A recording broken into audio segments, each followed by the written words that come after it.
Thank you for that very generous introduction. It's a pleasure and honor to be with you. Poets at times grasp what we academics often fail. And Kapuscinski brought the imagination of a T.S. Eliot and the sensitivity of poets from across the world to grasp the essentials and to argue as to how the past was both present in the present and how we could grasp the future in the present. He used maps as a device. If you recall his famous remark of two maps, one printed in the United States and one printed in the Soviet Union, because the positional advantage of the map and brought revealed an entire series of predispositions, the truths of location, and viewing from that location the rest of the world. So the first thing that I want to point out today is to use a map, which is empty largely, to illustrate what's happening. Well, what's the first fact? In 2008, trade within Asia surpassed all the trade of Asia with the United States and Europe. Intra-Asian trade in the last 3 years has been double that of Asia's trade with the rest of the world. This is a transformative event. This map, Asia, for 4 centuries, has been a concept rather than an economic reality. It exists as a concept, but not as a zonal interconnectivity. Today, Asia is reshaping. 2, in the next 10 years, $8 trillion is going to go into infrastructure in Asia. $8 trillion of investment. The United States needs $1 trillion to revitalize its infrastructure. Asia needs 8. 30 years ago, when one traveled from US to China or India, one went from developed infrastructure to underdeveloped infrastructure. Today, it's just the opposite. When you go from Beijing to San Francisco, you find age structure in San Francisco, but you find brand new infrastructure in Beijing or Shanghai or Seoul, or for that matter, Delhi. So we need to revisit our fundamental assumptions regarding how the maps are changing in wicked fundamental sets of relationships. So today we're going to take a journey together, both of the present but also of the possibilities of the future, to seeing where we could be going. This is the old Silk Road. It was, and I will explain a bit later as to what was the Silk Road as a network, what was the Silk Road as an institution, as a set of organizations. But its fundamental issue is that it was an open system. You could join into any of these nodes, and any piece of good, from Mongolia to Iraq to Afghanistan to Constantinople or India, was in flow. This openness of the old Silk Road is in contrast to the idea of the nation state. The nation state has been a system of closed boundaries. And today, we do not live in a world of globalization. If you look at the earlier map, we live in a world of semi-globalization. Distance matters. Geography is still not been overcome by political economy. Time is still not mastered space.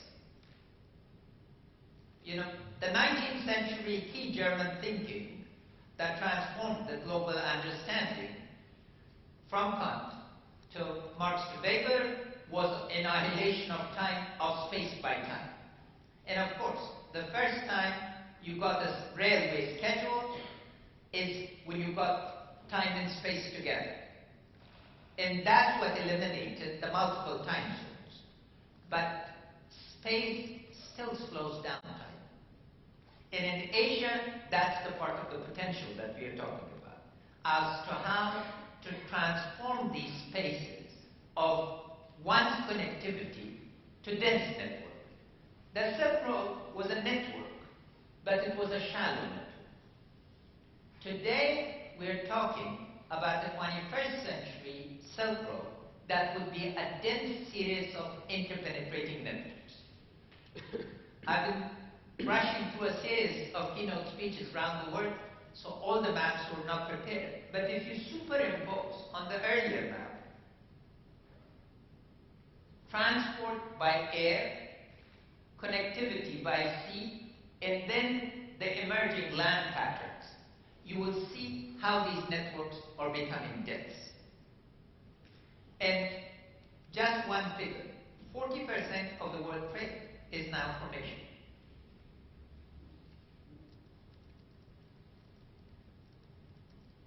And these give you, I will not go through these, but these are interesting indicators as to what is happening. Far East to North Europe, Far East to Mediterranean, etc. Later on, I can make it available to those who are interested to see that this is really an emerging pattern. And the maritime trade is even more fundamental in this regard, because the cheapest connectivity is by sea. But sea trade has been, of course, conditioned first by Pax Britannica and then by Pax Americana. Today, the question of the sea trade is what's going to happen in the next 20 years when the US cannot afford to secure the oceans. That brings security of the sea trade in distinction and in relationship to the land trade and to the air trade, into provenance. We cannot assume the peace of the last 40 years because somebody has to pay for it. And that, again, is going to be one of the fundamental questions as to how discussions regarding freedom of movement are going to be shaped. Now, I want to get back. I've done my first bit of Kapuscinski drawing, which is maps. Now, I want to go to his image of pictures. So my first picture is that of a caravan. Caravans were the means of connectivity. A camel travels 20 miles a day. It took me a long time to figure this. And I spent 4 months figuring out what the damn camels were carrying. It's 620 pounds. I think I still remember. So what does that imply? The networks are shallow because the speed of the camel and the weight that the camel carries determines the nature of the networks. And that meant textiles and spices. So bulk goods were not part of the whole Silk Road. The rate of movement of bulk goods like wheat is largely 60 kilometers. China built the Grand Canal precisely in order to connect north and southern China. Inland transport prior to the advent of railways was extremely expensive. And because of it, you got shallow but wide networks. This is a check. And you would be wondering, what's the connection between a check and the Silk Road? Well, the word is from Persian. It was invented 2,000 years ago as bills of exchange. The old Silk Road was one of the most interesting financial trust-based institutions. You could cash a check anywhere along the orbit of the old Silk Road, from Nepal to Nizhny Novgorod, from Baghdad to Kabul or otherwise. Why? Because money was coin, and coin was extremely difficult to carry because of its weight, and second, because of security. So a system of trust-building transactions developed. Today, its name is Hawala, and it's still alive and functioning, and every anti-terror group is trying to target it. Then, of course, we get the presence of the three modes together. The first railway line in the world was built in 1824. Before that, United Kingdom had 100 time zones. By 1857, all of these time zones were united to one. Europe took longer. By 1929, $300 billion was invested in railways globally. That's what underwrote the first wave of globalization. The combination of ships, rail, and then, of course, air came subsequently.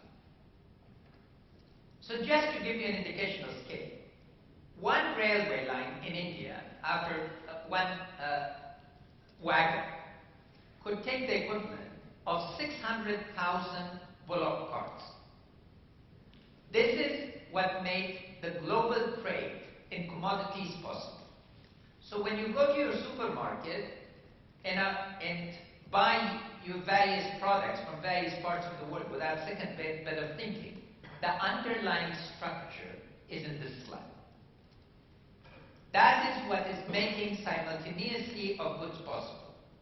And the first thing was, of course, the global wheat market, and it followed up by others. So if we look into the emerging trends now, China and India in 1600 accounted for 40% of the world economy. Their goal now is that within the next 20 years, they should regain their position of 1600. That is the transformative event that we are talking about. 2.5 billion entrepreneurs. And particularly if we focus on the projections of China-India trade, in the next 10 years, that could reach $50 billion. Easy. And if you look into the pay areas, today, North Asia is fundamentally transformed, as is East Asia. The intra-regional trade of China with its 10 partners is phenomenal. South Asia, by contrast, is one of the least economically integrated areas of the world. And the fundamental reason is Pakistan. Pakistan is closed itself by choice, both from the South Asian dynamic and from the Central Asian dynamic.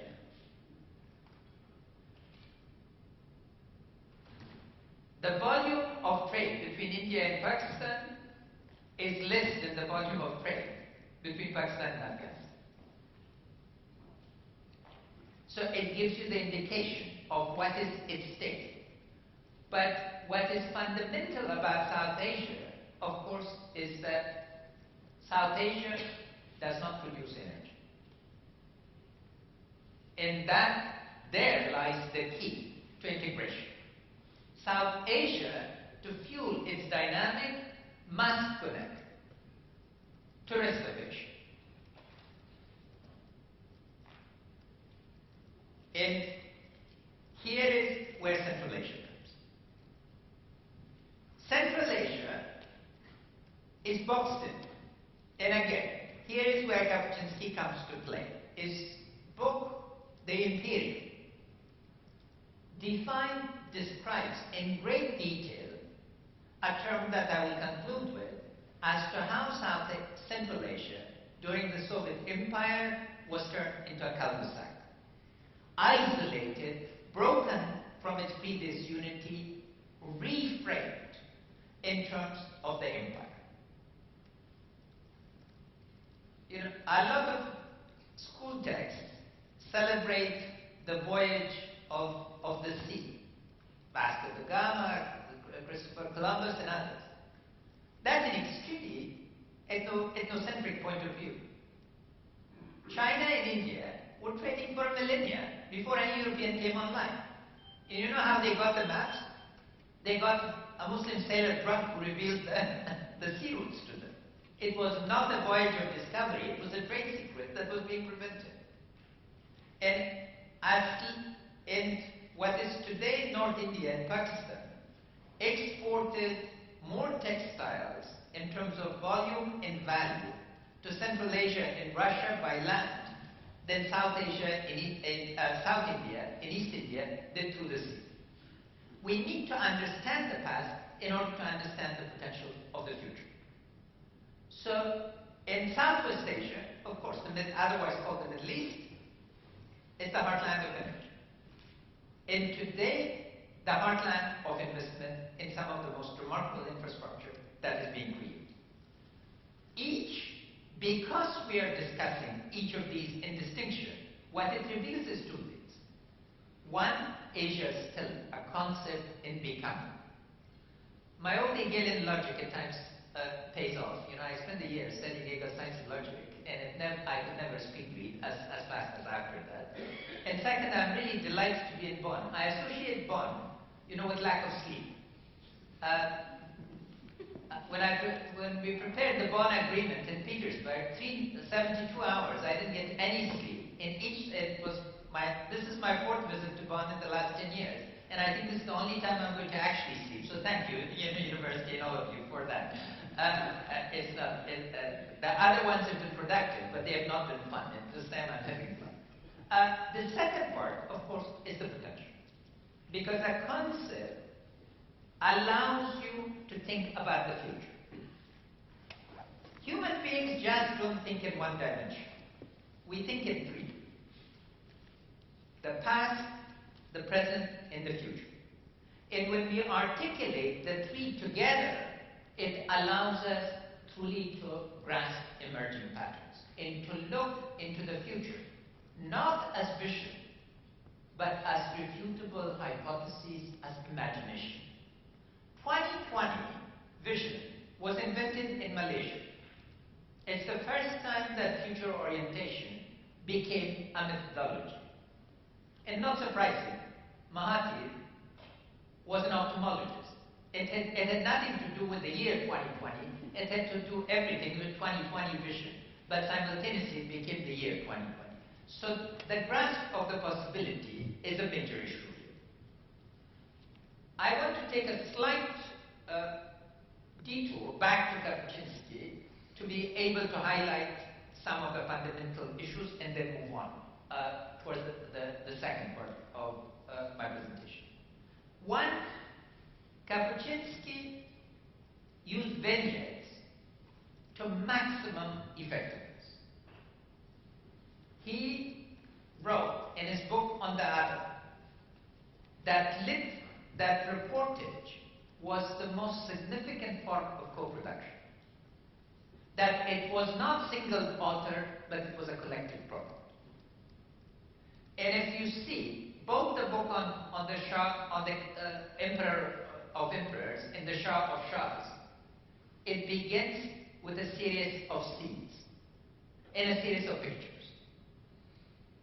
And that's, and equally, his travels, the second thing, is his travel with Herodotus. Is a remarkable journey of simultaneity.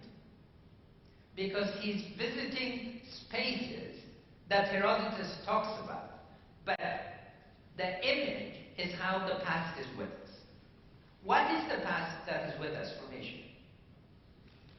It's the network. And it is the images of the past that today define both the positive boundaries of interaction, but also the negative weight of the past that is with us.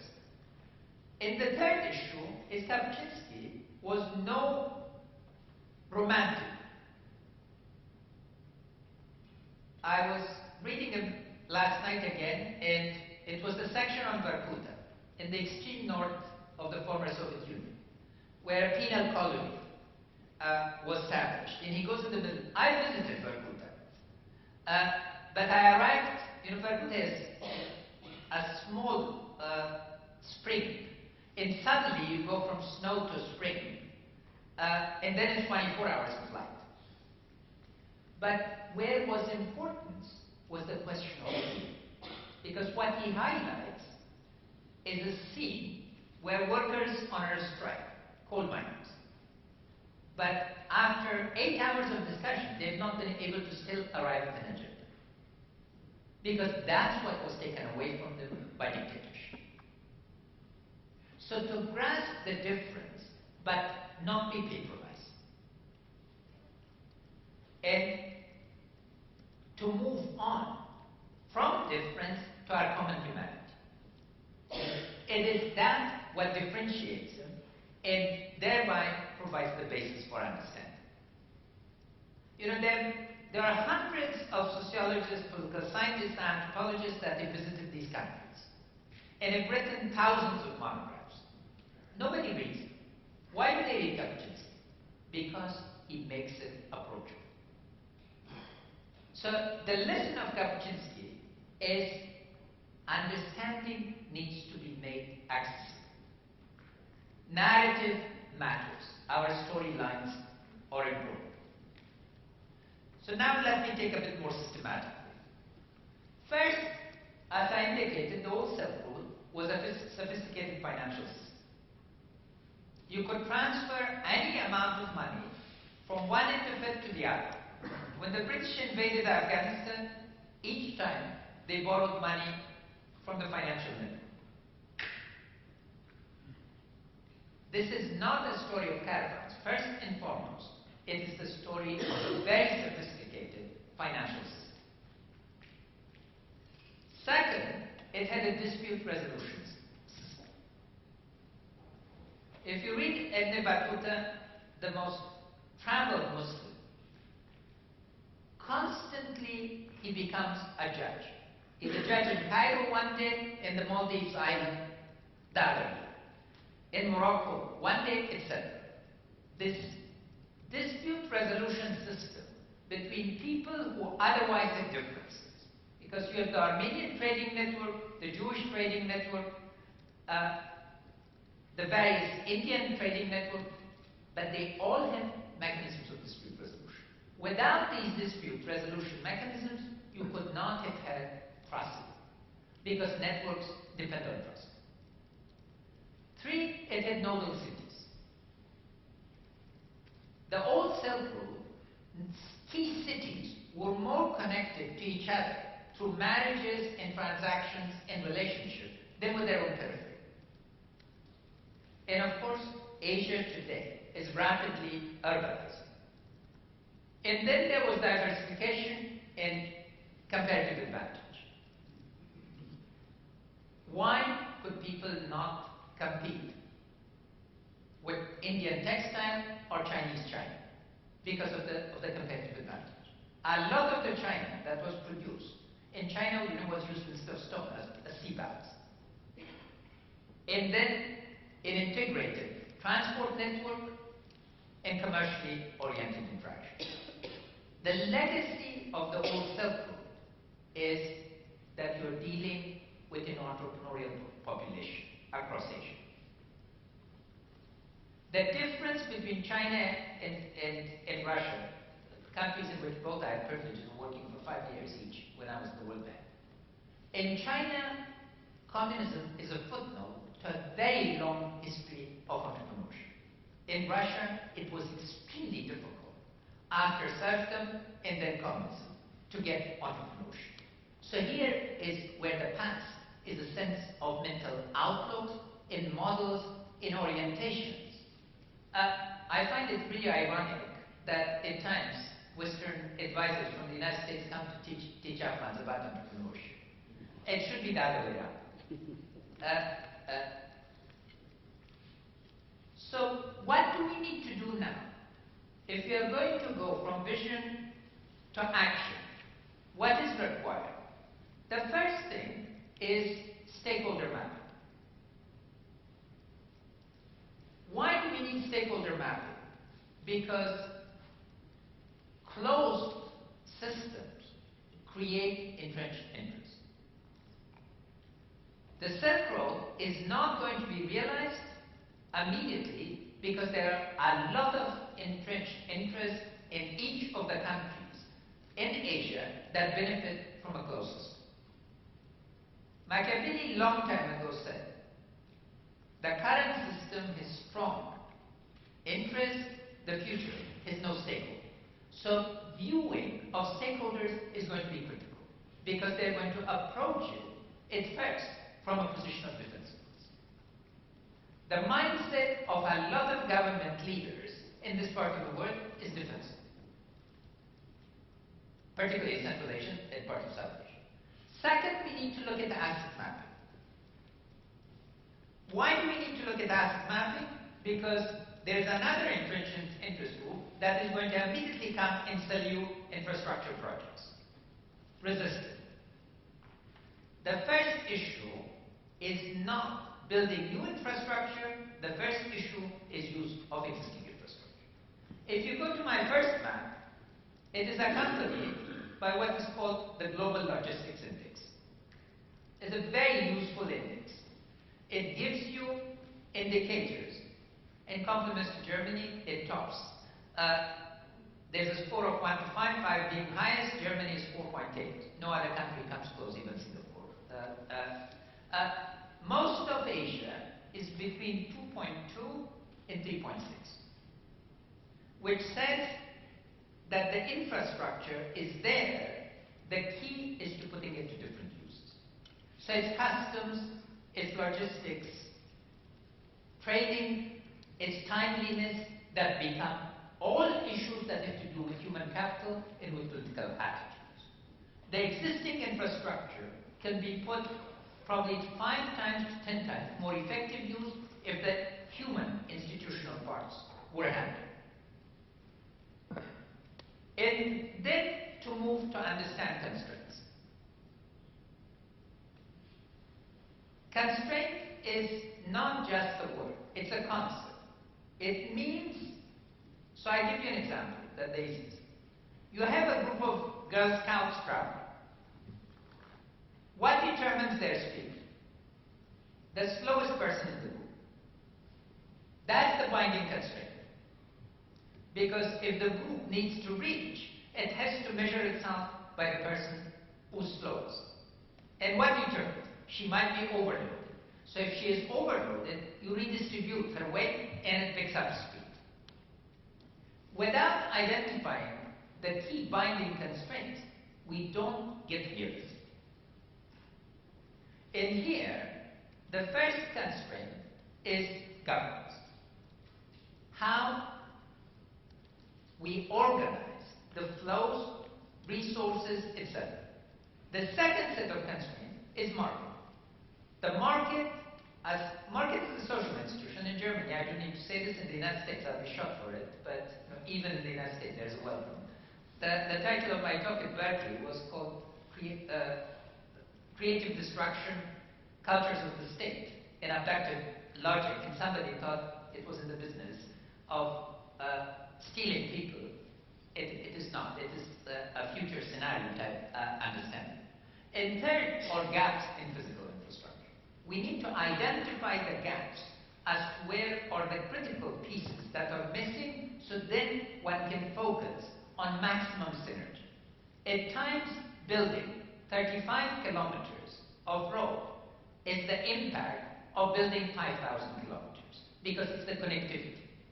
And it's gap analysis that gives us that possibility, because then you're looking into integration impact. Today, for instance, there was an old road that was built during World War II between Burma, now Myanmar, India, and China. It's over 1,000 kilometers. The Chinese portion of it has become a four-lane highway. But there are only literally 40 kilometers through Burma that need to go, and then India, to provide that linkage. But that 45 kilometers, an immense constraint, because it slows people down. So gaps are important.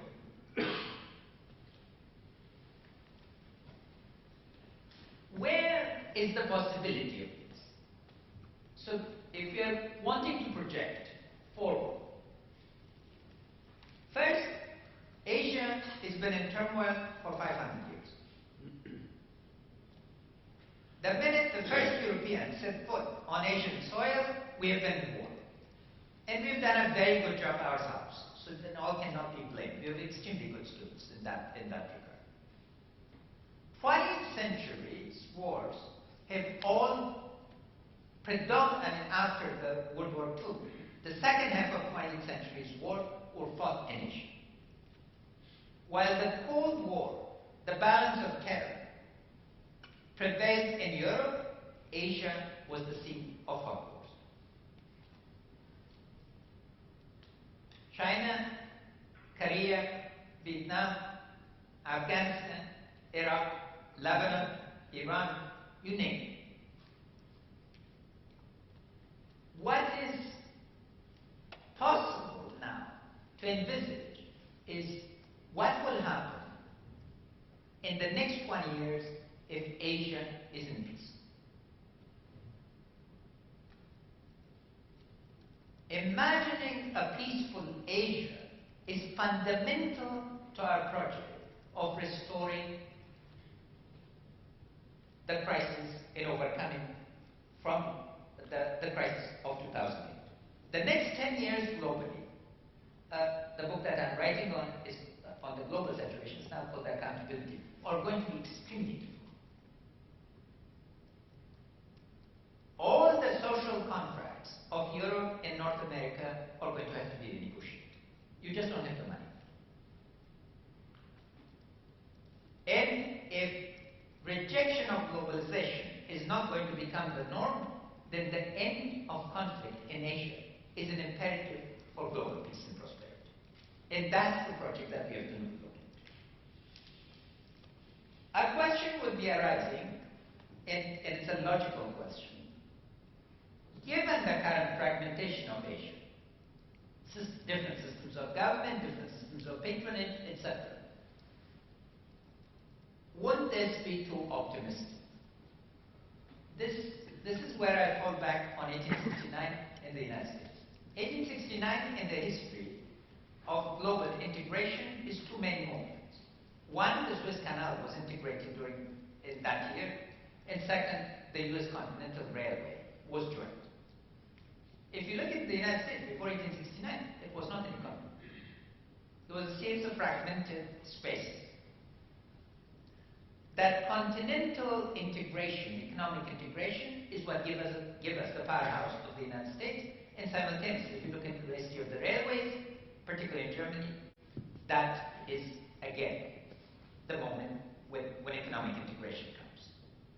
So here, we have in the next 20 years, with the $8 trillion of investment that is underway in the New Silk Road, the possibility of an Asian-wide economic integration. This economic integration does not mean that every piece is going to be coordinated. The European Union does that. And it took European Union, again, a lot of time. As some would recall, in 1945, there was the idea of a United States of Europe. But it was premature. The community of coal and steel was far more realistic than a United States of Europe. And the corresponding war, long war, Dean Acheson was the first person to really speak in great detail about these two, was the European Civil War and the Asian Civil War. The European Civil War, thank God, largely with the end of conflict in Kosovo, is come to an end. And it's here that some of the lessons for Asian economic integration can be taken up. So moving there means creating, first, multi-stakeholder coalitions. Without multi-stakeholder coalitions, a new Silk Road is not going to come. It cannot be of one piece. Because second is, we have to first focus on harnessing existing assets, which I've explained before. Two parts of it, which I have not done, was scaling up existing programs and designing new international financial instruments in business practices. You know, there's $1 trillion of money in the banking system of the United States alone that is not finding an outlet. So we are not dealing with shortage of money. 60 new infrastructure funds have been created in India alone. But creativity is required to bring new financial instruments so we get out of the aid system, an aid-driven system, to a truly trade and investment system. Second, more issue is new structures and systems. The first question is rules of the game. Any game requires rules, and even that most obvious of games, chess, requires a common ideological frame, because otherwise it can be modified by the two players. No two players are bound by the rules of the International Chess Federation. But unless they agree on the rules, they cannot play the game. Now, political and economic rules of the game, by necessity, are open. They cannot be closed. They are relative closures. They cannot be absolute openness or absolute closure. Otherwise, it makes the game impossible. But this means agreeing on referee, agreeing on interpretation, agreeing on writing the rules, enforcing the rules, and interpreting the rules. And that's going to be important. Second is questions of levels of government.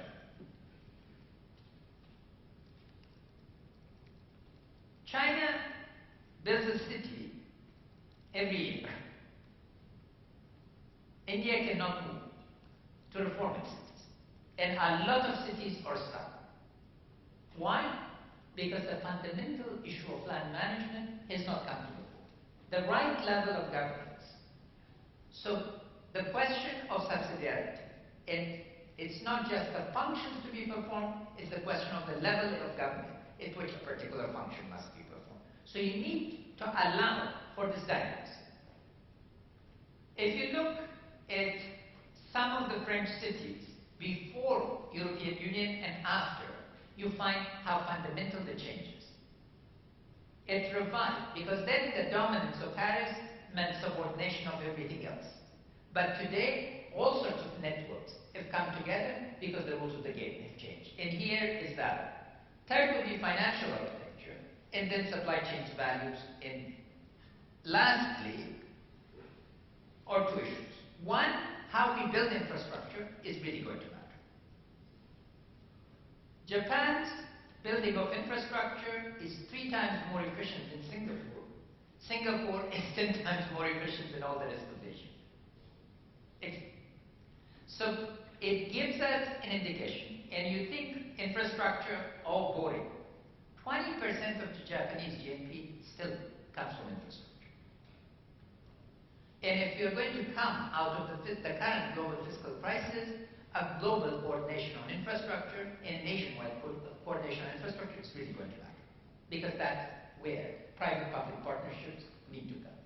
And then it's the question of utilization of natural resources. Central Asia, Afghanistan as part of this, is at the heart of sustainability.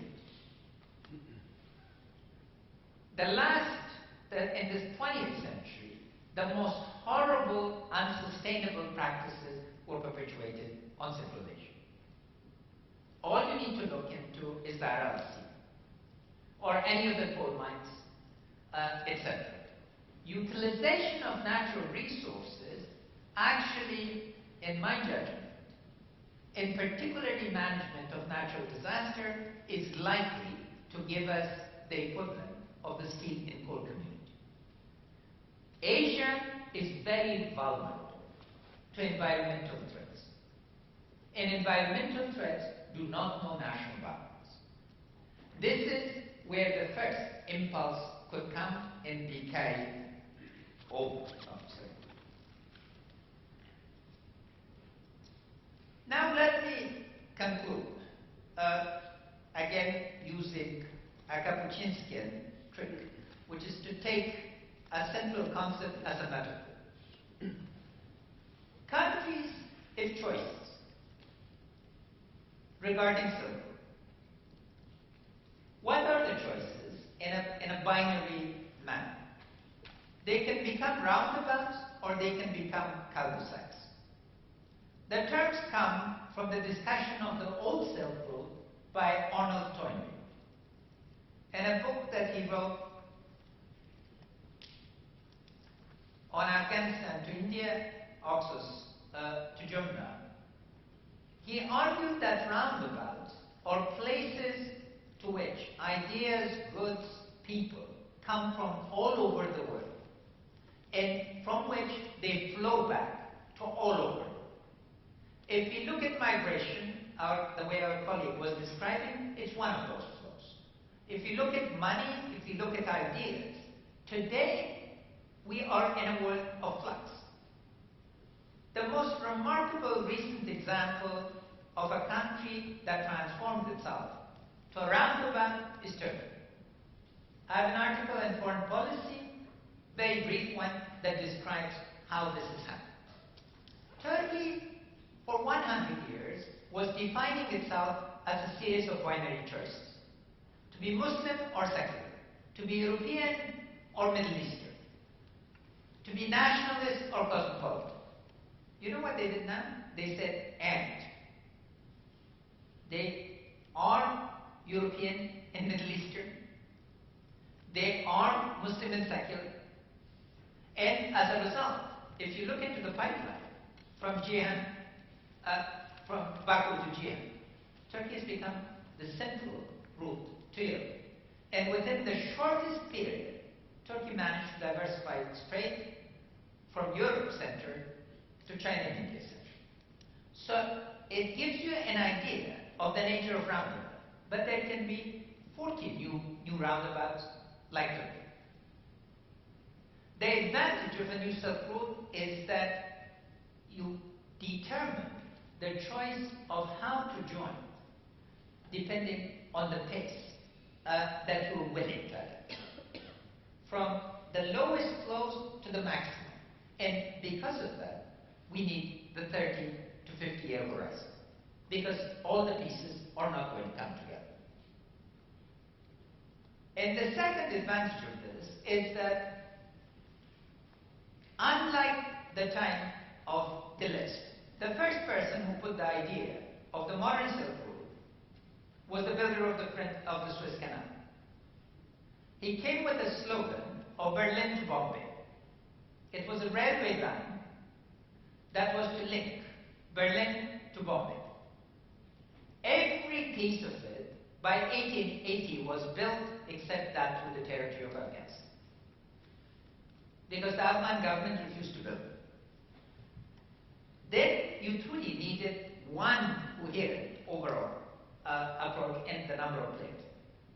Now the advantage is, if you look into China's investment, or Kazakhstan's investment, or Iran's investment, or Qatar's investment, or any of the others, they are doing it. They are building the new Silk Road, piece by piece, without knowing that it necessarily aligns. So it's a question of aligning the existing assets and capabilities. It's not asking from scratch for a new commitment to a grand vision. But the second choice is equally real. Cul-de-sac describes those places where ideas, people, relationships get to be trapped. where there's a refusal. Central Asia, under the former Soviet Union, was such a cul-de-sac. Today, the greatest choice that confronts both Pakistan, Afghanistan, and the Central Asian states is, do they want to be, again, cul-de-sacs, or do they want to become roundabouts? And that's where we have our engagement in the possibility of a world that can be structured quite differently, appreciating the differences in pace temperament, in national possibilities, yet allow for uplifting of poverty.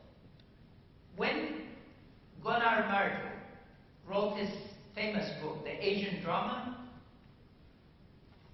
Asia was the greatest source of poverty and instability in the world. You know what he predicted? He predicted that Singapore was going to explode into fragments. So much for profit. Of course, Singapore exploded to growth. But it was analytically, of course, Myrdal was right.